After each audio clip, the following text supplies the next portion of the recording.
Keyingi masala 6-masala bo'lyapti. 6-masalaga o'xshash masalani undan oldingi videoda ham, ya'ni 8-chi o'sha eksperiment yechimlarida ham ko'rgan edik. Demak, jismga agar boshlang'ich buni tezlik berganimizda tekislikni tepasiga chiqadigan bo'lsa, bu yerda ishqalanish kuchi bo'ladi. Ishqalanish kuchining ishi nimaga teng? Ishqalanish kuchining ishi boshlang'ich kinetik energiyadan oxirgi potensial energiyaning ayirmasiga teng. Ya'ni energiyalar qanchaga kamaysa, qanchaga farq qilsa, ishqalanish kuchi shuncha ish bajargan bo'ladi. Endi ishqalanish kuchini o'zi formulasi bor, mu mj kosinus alfa. Uni yo'liga ko'paytirsam, ya'ni L ga ko'paytirsam, demak ish bo'ladi. Mjl kosinus alfa ish bo'ladi. Shu narsa m kvadrat taqsim 2 minus mj h.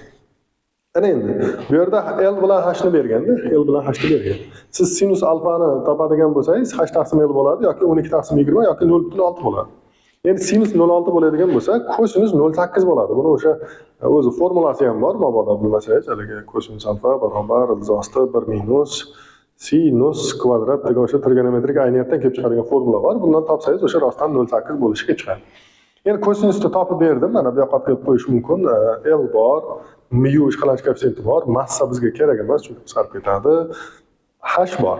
Yagona noma'lum narsa V0, boshlang'ich tezlik. Bemalol shu yerda V0 topsangiz bo'ladi. Qolgan hamma narsa bor.